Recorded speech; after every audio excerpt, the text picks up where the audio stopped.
je vais dire deux mots. Ça enregistre.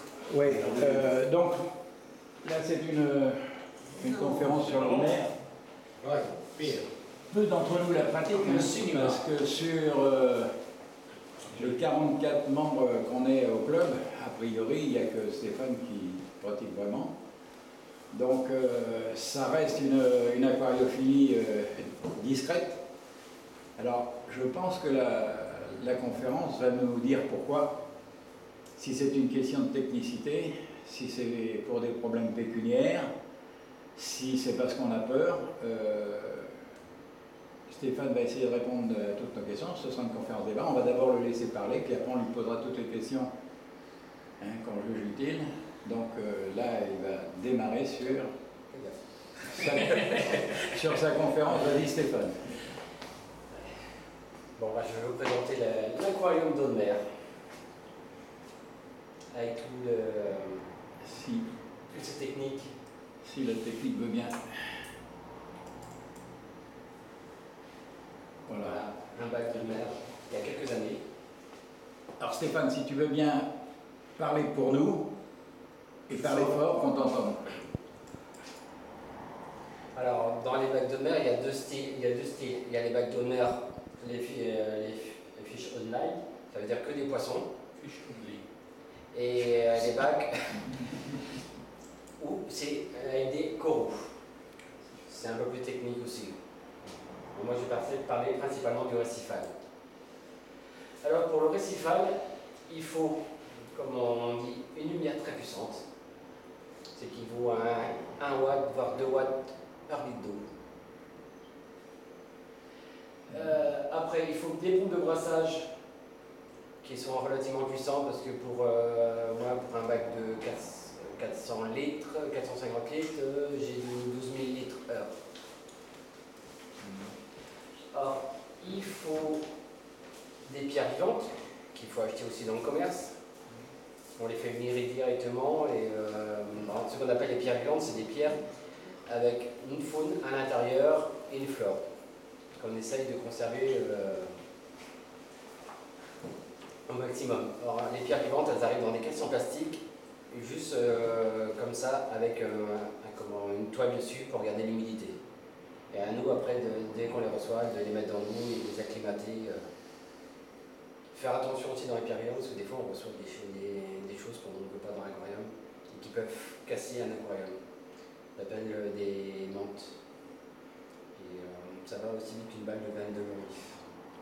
C'est le petit inconvénient dans les pierres vivantes. Après, il faut du sable corallien. Ça, c'est tout ce qui va dans le bac. Et après, il faut un autre bac en dessous où l'outil principal de filtration, c'est l'écumeur. C'est ça qui permet de filtrer l'eau. Après, il faut un réacteur à calcium ou à hydroxyde de calcium. C'est mieux parce que ça apporte le calcium en direct dans l'aquarium. Autrement, on fait de l'hydroxyde en bouteille. C'est une poudre qu'on mélange dans l'eau, qu'on attend qu'il se repose. Et une fois que c'est reposé, il reste une partie transparente et on le transmet dans l'aquarium en goutte à goutte pour respecter les paramètres de l'eau. Et autrement, il faut rajouter quand même régulièrement du strontium, de l'iode et tout ça pour tout ce qui est coraux et surtout tout ce qui est bénitier, tout ça. L'iode est très important pour eux. Voilà. Voilà, on voit le système d'une cuve percée. On utilise pratiquement tout ça en eau de mer. On a une cuve en dessous avec une filtration mécanique, l'écumeur, et biologique aussi si on veut après, et une remontée d'eau après. Alors, on n'utilise pas de mousse, tout ça, très rarement. Si le plante eau de mer aussi. Comment? Le plante eau de mer aussi. Est-ce qu'il y a des plantes d'eau de mer? Des algues. Il y a des algues. Des algues de mer aussi ou pas? Il y a des algues, oui, mais bon, c'est très dur à garder, et les poissons souvent les mangent. Parce qu'en plus, vous verrez à la fin, le poisson principal qu'on met, c'est des chirurgiens, parce qu'ils mangent plein de petites algues sur les cailloux, et eux, ils contrôlent la flore un petit peu, et ils adorent les algues. Je vais en ramasser de temps en temps sur le bord de la côte, un bout comme ça dure un quart d'heure. Juste pour un chirurgien. Et encore, les miens sont pas trop grands. Alors, bah, il y a deux méthodes aussi dans l'eau de mer. Il y a la méthode berlinoise et la méthode Joubert. Alors, la méthode berlinoise est développée par un Allemand.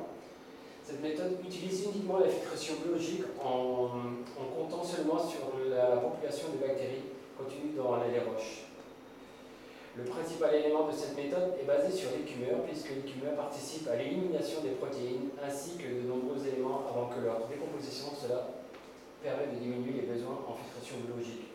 De nombreux aquariophiles suppriment le sable afin de pouvoir siphonner les déchets qui s'accumulent au fond du sol.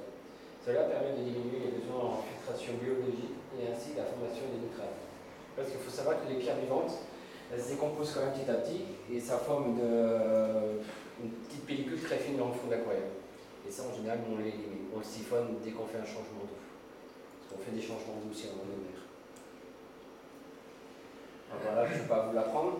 Le cycle biologique, c'est la même chose qu'avec le sable ou les filtrations. Autrement, il faut un bon brassage. Le brassage, le rôle du brassage est de saturer l'eau en oxygène, de faire circuler l'eau autour des pierres vivantes afin de ne pas avoir de zone morte et ainsi d'avoir une filtration optimale. Les pierres vivantes, en étant le ciel de toutes ces réactions biologiques, les roches vivantes permettent d'ajouter en surface des bactéries aérobies qui permettent de se dégrader et les déchets restants en nitrification. Mais elle permet aussi de la dégradation des nitrates en azote grâce aux bactéries anaérobies situées au cœur des pierres. Alors, la méthode Joubert est présentée par Christophe Soler. C'est sans doute la technique se rapportant le plus près de la nature, celle de Lin Chi Hang, qui connaissait en 1961 de mettre les invertébrés dans les cuves garnis de pierres vivantes, sans filtration aucune, et donc un brassage était assuré à l'aide de larges diffuseurs. Comme dans les aquariums de Lin Chi Hang, il n'y a pas de filtre à proprement parler. Dans les aquariums du professeur Joubert de l'université de Nice-Sofia, Antipolis. C'est en 1990 que pour la première fois j'ai entendu parler d'aquarium sans filtre. Et quel aquarium? Un aquarium d'eau de mer et des coraux en plus. Ce fut un jour où je passais devant un bureau du bâtiment biologique de l'université de Nice. C'est le bureau du professeur Joubert, dont la porte était entrouverte et laissait apercevoir un aquarium de 2000 litres, dont la base était légèrement plus large que la surface.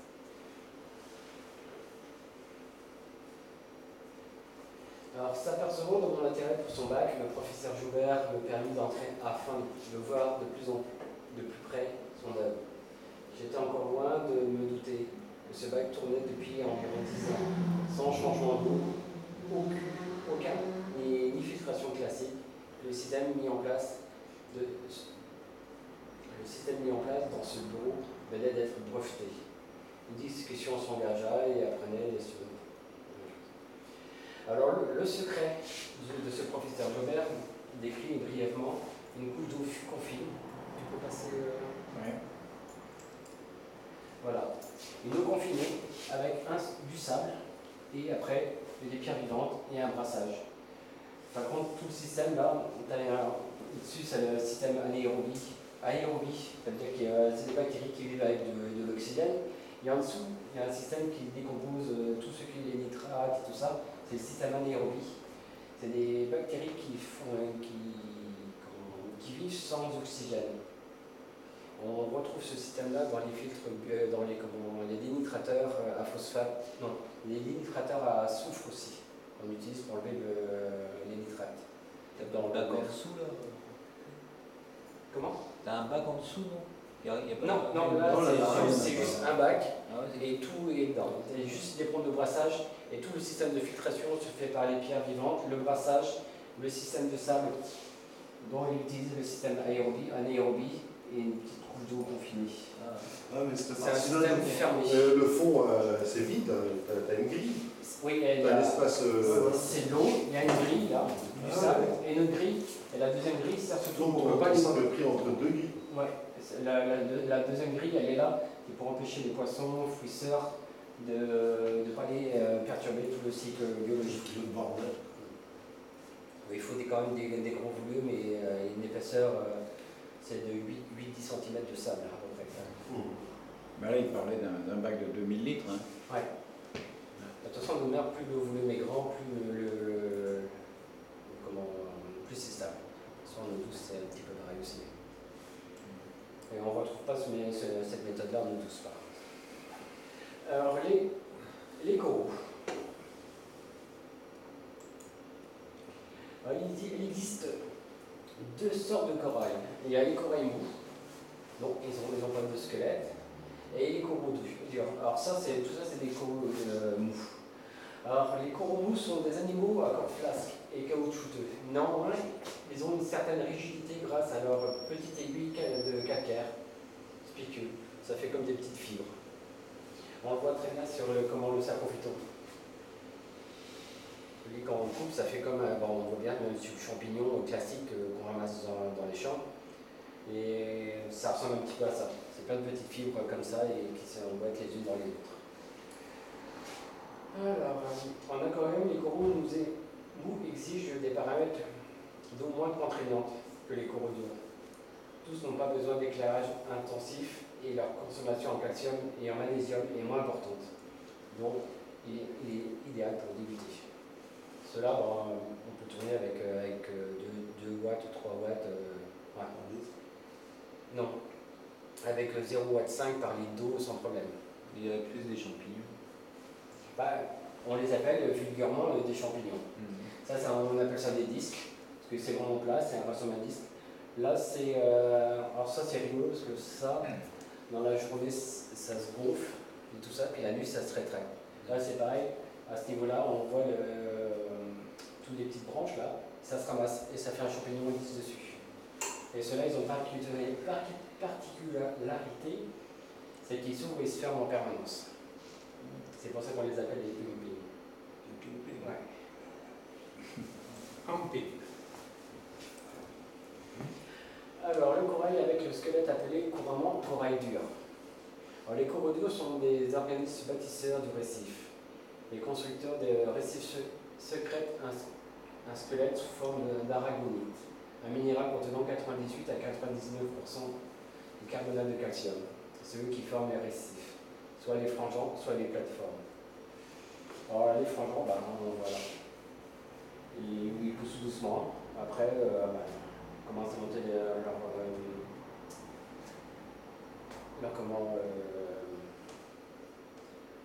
carapace, mais comment on dit. Et puis là, ils forment les rochers coralliens. Et ce que nous on récupère souvent pour mettre dans l'eau là, c'est qu'à chaque fois qu'il y a des tempêtes, il y a une partie qui se casse, qui tombe au sol, et tout ce qui tombe au sol est appelé à mourir. Donc, du coup, c'est là qu'on on les récupère pour les mettre dans nos bacs.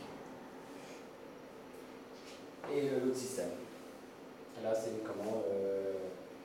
récif de plateforme. Avec les aquarages, là. Alors voilà, il existe aussi dans les types de coraux durs deux sortes. Il y a les à grands polypes et petits polypes. Alors vous allez voir sur votre photo. Alors voilà les coraux à grands polypes. Là aussi, là on voit des grands polypes. Et en dessous, il y a une carapace. Et je devais amener des squelettes, puis j'ai oublié. Voilà, tout ça c'est. Ah ouais, c'est des polypes, oui. C'est des œufs de Suisse. C'est des œufs. Donc ça, on repasse. Là. On arrive au polype. Ouais. Alors, qu'est-ce que c'est un polype? Alors, le polype constitue l'ensemble du corail. Voici une coupe d'un polype. Par contre, je vous passe un petit peu tous les détails, si vous voulez. Si vous voulez, un polype plus un autre polype forme un corail. C'est ce qui permet de la construction. Chaque polype va construire sa propre pyramide de calcium. Et petit à petit, ça fait des. Certains vont pousser les uns sur les autres, après ça va être sur le côté. Et puis... Alors, les zooxanthelles. Les zooxanthelles, c'est ce qui donne la couleur au corail. C'est des petites algues qui vivent en symbiose avec le polype. Sans les zooxanthelles, le corail ne peut pas vivre. C'est pour ça qu'on parle de blanchissement des coraux. Que quand le corail stresse, il évacue toutes les zooxanthelles Et sans ces zooxanthelles-là, le corail ne peut pas vivre parce qu'il vit en symbiose.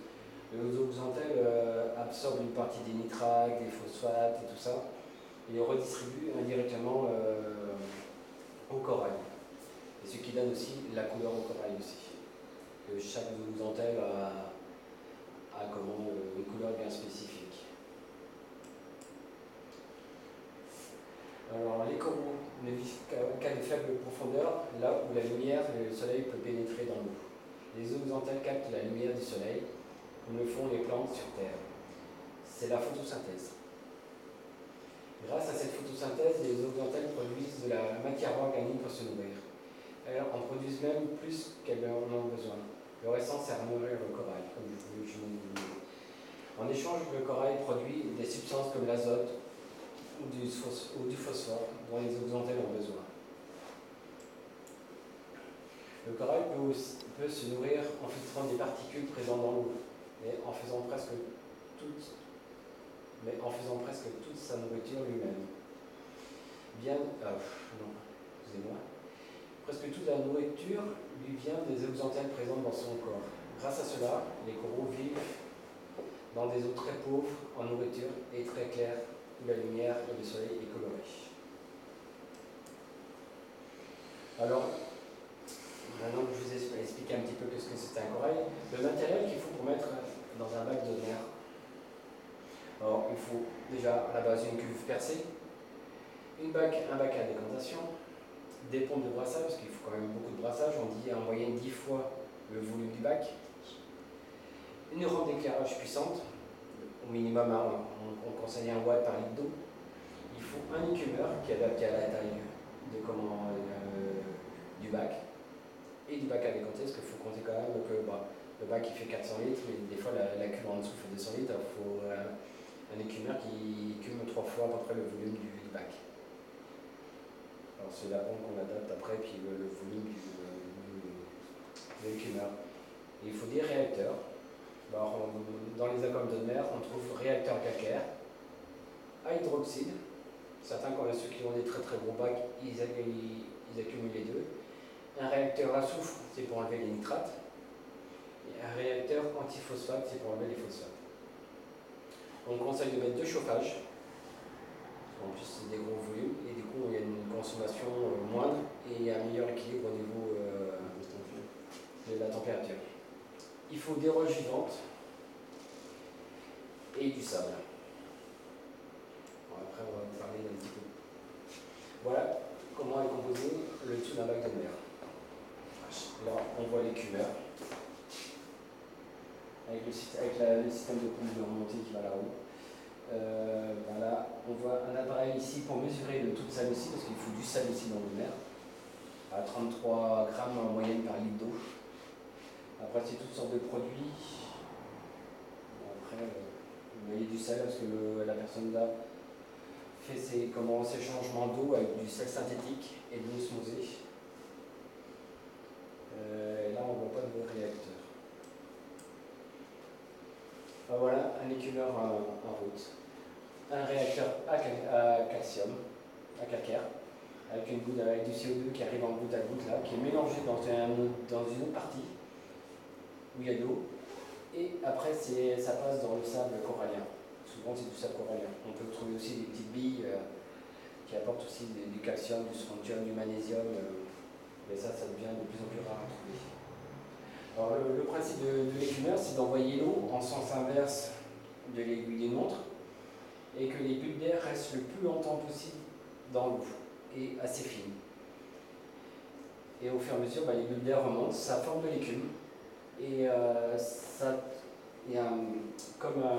c'est comme une coupelle à l'intérieur.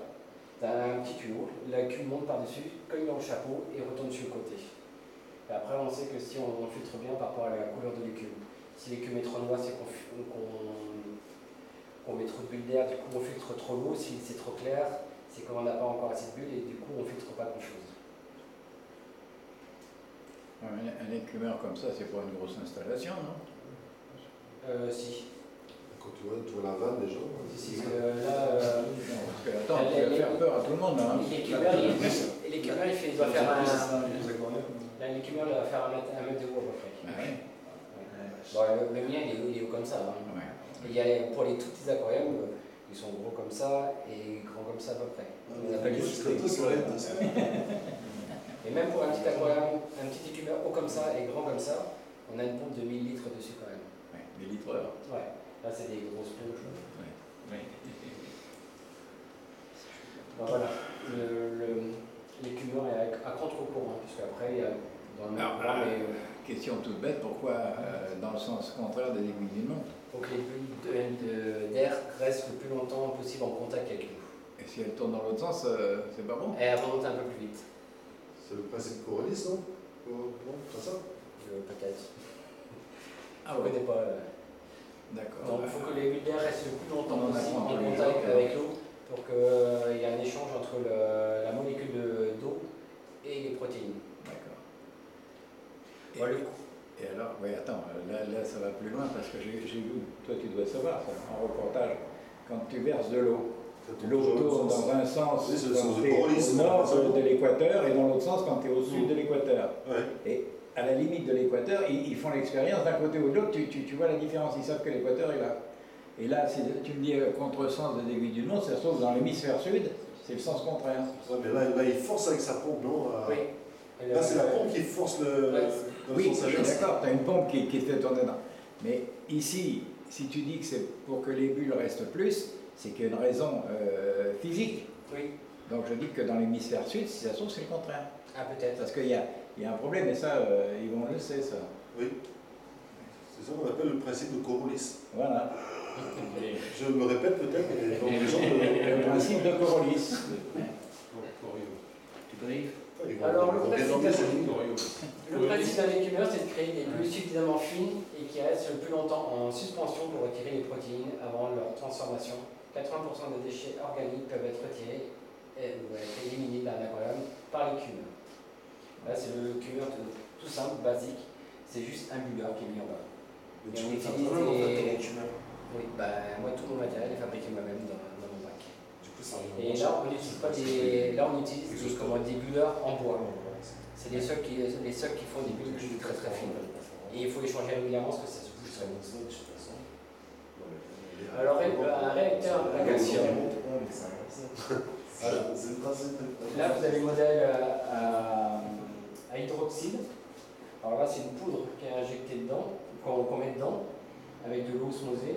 Et à la base, il y a une pompe qui active toujours la poudre. Et du coup, l'eau est privée dans la première partie là pour aller dans l'aquarium et ça va en goutte à goutte en permanence. Ça, c'est assez facile aussi à fabriquer. Et ça, c'est le réacteur à calcaire, où là, c'est du sable corallien. Où là, on en rajoute du CO2 et ça passe en force dans le sable avec la pompe. Et c'est pareil, ça va en goutte à goutte dans l'aquarium. Ce qui permet de compenser l'évaporation de l'aquarium, parce que sachant qu'un bac comme le mien il fait 450 litres, j'ai entre 5 et 10 litres qui s'évaporent tous les jours. Et moi je compense avec de l'eau osmosée et du calcium en goutte à goutte en permanence dans mon bac. On essaie de garder toujours le taux de salinité le plus proche possible des 1023-1024 grammes. Alors les différentes techniques des réacteurs, ils sont nombre de 4. Alors, je voulais l'expliquer, à hydroxyde. Voilà, on voit bien. L'hydroxyde au fond, ce qu'on appelle le LED chaud, un moteur rotatif qui permet de brasser la poudre en permanence, autrement elle se compacterait et ça ne servirait plus à rien. Ce qu'on appelle l'eau de chaud, avec une petite pompe aussi, qui permet de rejeter l'eau dans le bac. Après, il y a des programmateurs ou des systèmes de capteurs aussi qui permettent de calculer l'évaporation qui se trouve dans le bac. Un petit peu comme une chaise. Ça c'est pareil, ça peut être fabriqué assez simplement et à petit prix. Alors réacteur à calcaire, ce que je vous disais tout à l'heure, on injecte du CO2 avec une pompe qui envoie de l'eau aussi dedans. Voilà, là il y a un pH mètre et tout ça, après derrière, c'est pareil, ça apporte directement du calcium aux plantes, aux coraux. Alors le réacteur à soufre, Apparemment, ce réacteur-là peut être adapté aussi pour l'eau douce, mais il faut nourrir les bactéries avec de l'alcool. À l'alcool. Ouais. Quoi, merde. Vous mettez les câbles, les Avec gens. de l'alcool, De quoi, du whisky? On peut mettre du whisky, on peut mettre Les du salauds. tonic. Ton 18 ans d'âge. Oui, c'est l'heure d'une goutte par rapport au volume. Je trouve que ton whisky, c'est danger, ça. Et après, je vais donner le Bon, bien joué. Sur le ciseau de podium. Mais non. Alors là, c'est pareil. Tu peux revenir un petit peu en arrière? Oui, si je. Non. Mais tout se Moi, c'est pas grave. Non, c'est pas grave. C'est Ah. Là, l'eau passe dans ce système-là. Il y a des bactéries anaérobiques qui se développent. Après, comme l'eau est relativement acide, on la fait repasser dans du sable corallien pour récupérer un pH assez neutre aux alentours du 7. Et ces bactéries-là, il faut que ça tourne en goutte à goutte en permanence dans la bulle de soufre. Par contre, si un jour on arrête, le système s'arrête et qu'on le redémarre, ou même qu'on le met en goutte la première fois, ça sent les œufs pourris. Par contre, ça tu l'utilises pour les deux techniques, la jaubert et la berlinoise, ou juste pour la berlinoise? Que pour la berlinoise. Le Jaubert, il s'autogère tout seul. T'as rien besoin en fait, juste Voilà. métier. Mais bon, il faut des très grands volumes. Ouais. Pour avoir un stable. Alors les nitrates présents dans le bac s'accumulent car très peu de processus les éliminent. À une dose supérieure à 50 mg, ils peuvent s'avérer dangereux pour les coraux. Pour les réacteurs antiphosphate, on remplace les billes de soufre par des billes antiphosphate, des billes chimiques. Alors voici quelques coraux que l'on trouve régulièrement. Alors ces coraux SPS, c'est veut dire pour un coraux à petit polype. Là vous voyez, en plus ça c'est un corail qui est très urticant, qui brûle beaucoup les autres, il faut faire attention. Ça c'est le Montipora, c'est un corail qu'on trouve aussi très régulièrement. J'ai mis que des coraux qu'on trouvait régulièrement. Et vous voyez les couleurs, ça peut passer du vert très très fluo. Là, celui-là est en branche, mais il y en a en plateau, avec des rebords violets. Il y a beaucoup de couleurs. Et c'est pareil, plus on a de lumière, plus on a des couleurs vives. C'est le Seriatopora, ça c'est magnifique, c'est un rose très clair. Le Tubularia, ça fait des plateaux et c'est tout jaune. Ça c'est pareil, c'est le Polycepora, il y a du vert, il y a du rouge, il y a du jaune je crois. Là c'est pareil, on est en branche. Ça c'est un coraux branchu aussi. Parce que certains sont branchus, d'autres sont en forme de plateau. Et c'est malade dans les mouilles et dans les durs. Comment? C'est malade dans les mouilles et dans les durs. Non, ça c'est que les coraux durs ça. Les coraux mous, je dis que c'est juste des petits filaments qui sont les uns contre les autres. Et quand le coraux il se porte pas bien ou il se repousse, il se rétracte. Le E, il n'y a que les petits polypes là que tu vois là qui se rétractent. Après la masse reste toujours la même. Là c'est pareil, là on les voit bien. Là ils sont rétractés. Autrement ça fait comme des petites fleurs. Là on voit. Des petites fleurs. Là on a les mêmes mais en jaune. Alors ça c'est les polypes à grand, c'est les coraux à grand polype. Alors là c'est un polype. C'est un ensemble de polypes et ça gonfle, ça se dégonfle. Là ça fait comme des petites fleurs, mais ça, juste ça c'est plusieurs polypes dans un seul.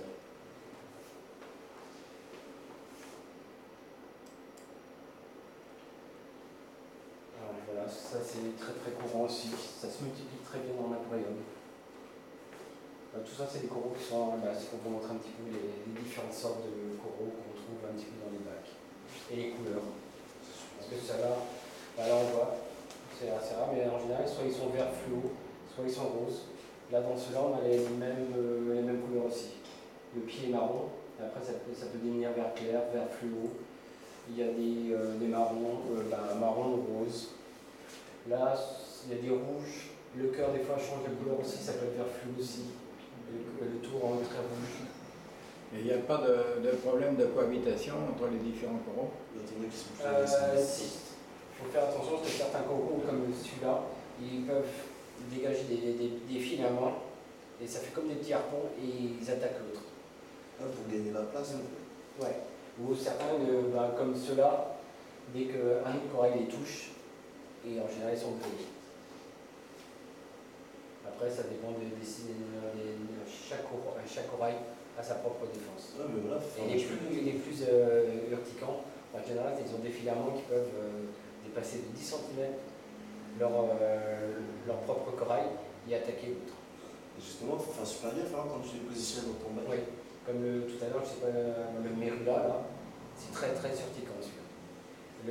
L'autre corail, il n'a même pas besoin de le toucher, il dégage des substances autour apparemment, qui grillent déjà les autres coraux.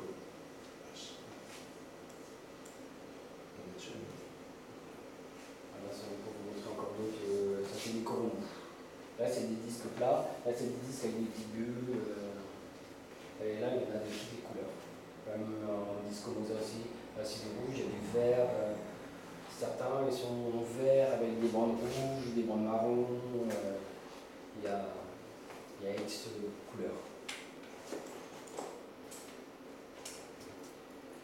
Là, c'est encore d'autres. Tout ça, c'est des coraux. Ça, c'est... Des oiseaux. Donc ceux-là, ils ont besoin de moins de lumière. Ceux-là, ouais. Et ceux-là, s'ils n'ont pas beaucoup de lumière, le cœur devient presque marron même. Sous antenne réagit par rapport à la quantité de lumière qu'on leur envoie. Et pareil sur les coraux durs, si le corail n'a pas suffisamment assez de lumière, le corail reste en général marron. Dès qu'on va leur envoyer plus de lumière, on va voir les pointes qui vont devenir plus vives et les coraux peuvent devenir roses, jaunes. Du coup, tu peux Moi, choisir. ça reste assez terne. Tu peux choisir d'éclairer ton bac plus ou moins d'un côté et moins de l'autre. L'idéal, c'est quand même de leur procurer un maximum de lumière. À Comme ça, tous. tu as un maximum de couleurs. Et moi, pour un 400 litres, 450 litres, jusqu'à présent, je tournais à 1000 watts d'éclairage. La facture d'électricité doit être ça. Là, je suis passé en LED et ça coûte un peu moins cher. Mais bon, j'attends de voir le résultat aussi. Ça a l'air d'être pas mal quand même. Alors, aussi, on rajoute des nitrivores. Alors, l'avantage de la liste maintenant en Boisdensis, c'est qu'elle est déparasiteuse. Et ils vivent en général dans les récifs au même endroit. Et les poissons viennent les voir. Soit ils changent de couleur, soit ils prennent une attitude bien spécifique. Et les crevettes vont sur le poisson pour aider les déparasiter. Il y a d'autres petits poissons qui le font aussi. Et même les poissons, les crevettes vont même dans la bouche des poissons et ils ne se font pas manger. Mais le poisson prend soit une position ou une attitude spécifique, c'est-à-dire qu'ils peuvent venir quand ils ne vont pas t'attaquer, ou ils changent de couleur. Du coup, c'est un syncode qui est entre eux et du coup, la crevette et même les autres petits poissons déparasiteurs viennent déparasiter. Mais par contre, dans les poissons, il faut faire attention parce qu'il y en a, ils ressemblent exactement comme aux poissons déparasiteurs, mais eux, ils vont attaquer le poisson et puis ils vont mordre un petit bout. Voilà. C'est vicieux. Oui. Alors on trouve aussi des ophiures, c'est des petites étoiles de mer, des bernard l'ermite. Ça c'est un concombre de mer. Ceux-là, ils filtrent principalement le sable. Eux, ils mangent principalement tout ce qui déchets de poissons, tout ça. Là, c'est un coquillage qui mange principalement des algues. Alors il y a d'autres aussi, des toutes petites je ne sais pas trop comment ça s'appelle, des petites crevettes aussi. C'est aussi un poisson ou quelque chose meurt dedans, on les voit et la nuit il s'active dessus. Il y a un poisson qui meurt dans un autre mer, au bout de quelques heures on ne le retrouve plus. Ça va très vite.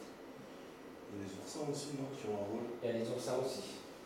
Eux, principalement, ils mangent les corallines. La coralline, c'est ce qu'on trouve, la partie rose. C'est une algue, je crois. Et les oursins sont friands ça. Mais nous, on n'en met pas beaucoup dans les bacs parce que les oursins déménagent tout. On va d'avoir les crocs qui sont bien collés. C'est des gros déménageurs. Alors voilà, quelques poissons qu'on trouve régulièrement en récifal. Ça, en général, on en a tous un au moins celui-là. C'est le plus commun. C'est des herbivores. C'est eux qui permettent de réguler un petit peu les algues et tout ça. Là, c'est la même chose, mais d'une autre couleur. Et justement, pour les poissons comme ça, là, qui vous dévalent, t'es quand même obligé d'apporter des suppléments nutritifs. Moi j'ai nourri avec du tétradiscus et en plus. Mais normalement, si ton bac est bien équilibré, Ils se démerdent. il se débrouille. Je peux être un poisson comme ça pour rester 15 jours, 3 semaines sans les nourrir et il trouve ce qu'il faut dans le bac. Et ces poissons-là, c'est de l'import ou c'est de l'élevage? Très bonne question, je crois que c'est de la vente. Je crois que. Il n'y a pas encore. Non, parce que c'est des poissons qui pondent en eau vive. Ah oui. Il y a une partie qui commence à être reproduite maintenant, et rien que pour reproduire un poisson comme ça, il faut des bacs de 2000 à 3000 litres. Vache. Ah oui. Parce que il faut une bande de poissons, puis alors la femelle elle va monter en surface très rapidement, elle va pondre les œufs, et après il y a tous les mâles qui vont féconder les œufs, et après les œufs sont Éparpillés dans l'eau. voilà, un peu comme la reproduction des coraux, les œufs sont aléatoires. Petite question justement au niveau des coraux. Quand tu vas faire du bouturage de coraux, tu fais comment? On casse, sur les coraux durs, on casse un bout de corail et on le replante, on le recolle. Et ça abîme pas les autres coraux, hein? Non. Après, dans les coraux mous, en général, on coupe, surtout sur le sacrophyton, ce qui ressemble à un champignon. Là, on coupe le pied, au milieu par exemple, avec une ficelle ou un fil, tu vas le coller sur une partie, il va adhérer tout de suite, et l'autre partie va reformer une tête et va repousser. Et les coraux durs, si ton bac est bien équilibré, tu les casses, tu les recolles. Moi, je les recolle même avec de la super glue. Parce qu'il n'y a pas de toxines pour la l'air. Non, On filtre. Nemo. C'est pareil, c'est les différentes souches. Il y a différents variantes. Ceux-là, apparemment, d'après ce que j'ai lu, les 3 quarts sont reproduits maintenant. C'est À Mali, À il y a une peut-être. ferme. Mali. Chez Taïpot.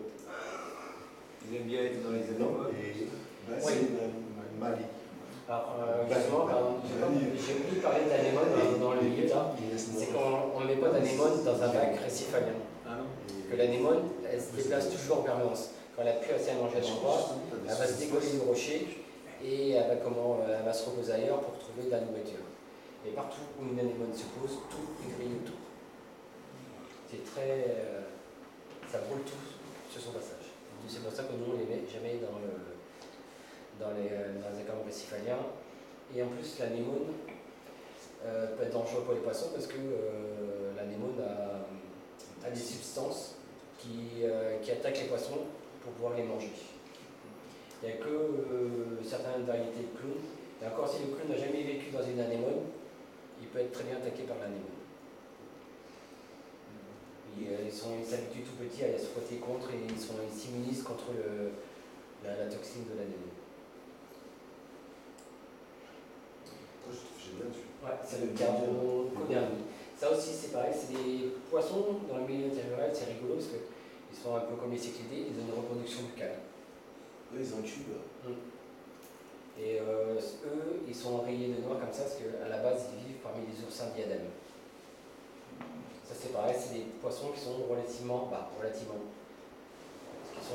qui se reproduisent, qui sont reproduits aussi. On arrive à les reproduire un petit peu en aquarium aussi, mais bon. Ça devient un classique même au niveau récifal, j'ai l'impression. On peut avoir une idée du coût de ces bestiaux-là? Parce que c'était Un petit rapogon comme ça, je crois que c'est aux alentours de 20-25 euros. D'accord. Les crevettes que vous avez vues tout à l'heure, c'est entre 20 et 30 euros. D'accord. Oui, donc chaque poisson à peu près. Le chirurgien bleu, il faut compter une centaine d'euros. Le jaune, une trentaine d'euros. Ah, mais est-ce que ça vient aussi de la zone d'importation? Ça joue pas sur les zones d'importation? Il y a les zones d'importation, et puis il y a la couleur aussi qui joue. Après, la difficulté de les retrouver, de les trouver aussi dans le milieu naturel. Ah, c'est ça, parce que c'est des commandes que tu fais passer en fait. C'est des commandes qui viennent. Mais ça, c'est très rigolo comme poisson. C'est une autre chose de vie. Alors ça, c'est un centre rouge. À faire attention parce que c'est un poisson d'ange. On peut les mettre dans un bac de coraux pendant 2 ans, 3 ans. Il ne peut jamais toucher un coraux. Et un jour ou l'autre, il peut se décider à attaquer un corail. Et le corail, il fusille en quelques jours. Alors, on va faire attention avec cela. Très jolie couleur, mais bon. Ça, c'est On appelle ça vulgairement les poissons avec de feu. Là, c'est pareil, il faut les mettre par petits groupes, ils aiment bien vivre par petits groupes. Et ça vit en pleine eau aussi. Tu peux pas en mettre beaucoup dans un bac, 450 litres. Je pourrais en mettre 4-5. 400. Ouais. Bon, on peut en mettre un petit peu plus, mais après, en eau de mer, ça se résout très vite.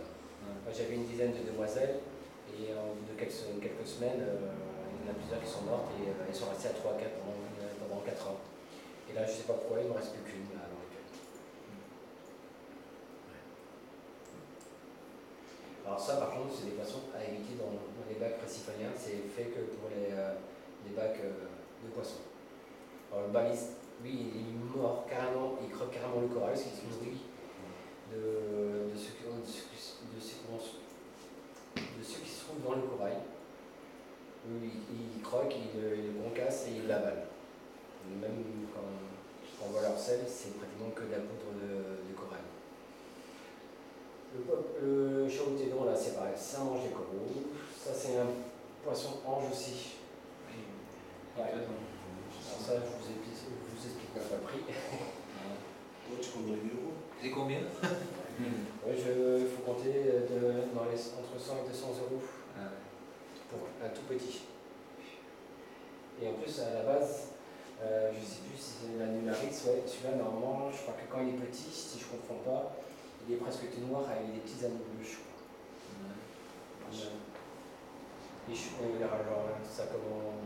Sa robe change en devenant adulte. L'autre, c'est pareil, c'est très friand de coraux aussi. Et quand ils sont en captivité, tu leur donnes quoi à manger? Alors, des moules. Ils bouffent les coquilles? Ceux-là, ils peuvent manger des coquilles. Ça va être des chicots. Non, mais quand on parle de moules ouvertes. Oui, non, mais s'ils se mangent, s'ils se nourrissent essentiellement de coraux, de calcaire, de trucs comme ça, il faut leur avoir. Après, je sais pas ce que je me suis jamais vraiment intéressé, mais bon, après, avec du granulé et tout ça. Ouais, ou il y a spécifique. peut-être des aliments spéciaux pour. Oui. Mais je connais pas beaucoup de gens qui font que du poisson. Parce que c'est pareil, il faut des très gros volumes et c'est des poissons qui deviennent énormes. Oui, 50-60 cm, je crois, par pièce. Bon, on arrive à la fin du diaporama, là, on va remettre un peu la lumière, puis on va poser les questions. Tu es la photo de votre bac? Voilà. Non, je n'ai pas mis de photo de mon bac. Voilà. Tu vas sur les forums, Je vais arrêter là. Sur le forum, j'en ai mis quelques-unes. Je vais arrêter ça.